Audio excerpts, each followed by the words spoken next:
నమస్కారం. నేను చందు. మంచిని పంచే గుణం. కొంతమంది సత్పురుషులు సమాజంలో ఉన్న మంచిని మాత్రమే దర్శించడం అలవర్చుకుంటారు. హంస పాల నుంచి నీటిని వేరు చేసినట్లు మనుషుల్లో ఉన్న చెడును పరిహరించడం వారికి చిటికెలో పని. కాలానుగుణంగా ఆధునిక జీవనం గడుపుతున్న మహర్షులు వాళ్ళు. ఏ పూర్వపుణ్యమో ఆ మహనీయుల పరిచయ భాగ్యం. దైవం మానవ రూపంలో జన్మిస్తాడని పెద్దలు చెప్తారు. అందుకు సాక్ష్యం అటువంటి మహానుభావులు అందరిలో మంచిని దర్శించడమే కాకుండా ప్రతి ప్రాణికి తాము చేయగలిగిన మంచిని ఆచరించి చూపి మానవాళికి ఆదర్శంగా నిలుస్తారు.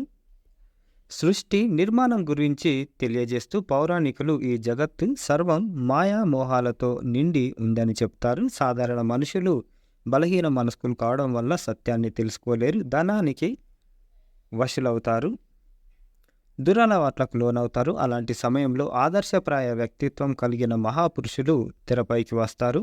వారిని సరిదిద్దేందుకు ఉపన్యాసాలు ఇవ్వరు, ఆచరణ ద్వారా మాత్రమే సమాజానికి ఆదర్శమవుతారు.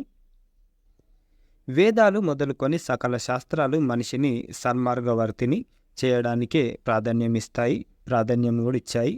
శత్రువు పట్ల దయను ప్రదర్శించమని చెప్పడమే కాకుండా ఆచరించి చూపిన మహితలం భారతవని. మంచితనం శాఖలుగా ప్రపంచవ్యాప్తంగా విస్తరించాలని, మానవీయత లతలు ప్రజల హృదయాల్లో అల్లుకోవాలని అందరూ అభిలాషిస్తారు.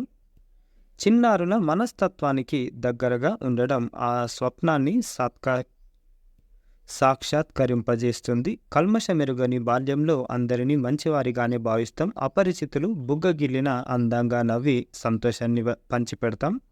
ఎవరెవరో అపకారం చేస్తారన్న అనవసర భయాలుండవు. అందరినీ సమానంగానే చూస్తాం. నిర్మలమైన అలాంటి మనసు భగవంతుడికి నిలువవుతుంది. పరోపకారమే పరమావధిగా ఈ సృష్టి జీవం పోసుకుంది. పంచభూతాలు వివిధ రూపాల్లో ప్రాణికోటి హితానికి కారణమవుతాయి. మంచిని పంచడమే ప్రకృతి సహజ గుణం. అది నిశ్శబ్దంగానే జరుగుతుంది. అనేక పరిశ్రమల వ్యర్థాల కారణంగా గంగాజలం కలుషితమవుతుంది. అయినప్పటికీ పావన గంగ మనిషిపై అలకపోనడం లేదు. ఆవిరిగా గగనానికి ఎగిసి అమృతతుల్యమైన మంచి నీరుగా భూమిని చేరుతుంది. ఇతరులు చెడు చేస్తున్నప్పటికీ మంచిని పంచే ఈ గుణం కటిక అమావాస్యలో కాంతి కిరణం లాంటిది. మానవ జాతిని ముందుకు నడిపేది అత్యంత అరుదుగా ఈ గుణం కలిగిన మహనీయులే.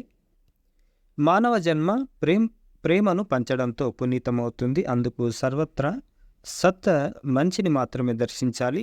పదవి అధికారాలను పక్కన పెడితే ప్రాథమికంగా మనందరం మనుషులం. ఎంతోమందికి సహాయ సహకారాలను అందించడానికి జీవితం ఎన్నో అవకాశాలను ఇస్తుంది.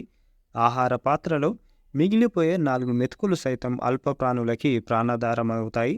సంతోషం జనించడానికి ఆ కారణం సరిపోతుంది కదా.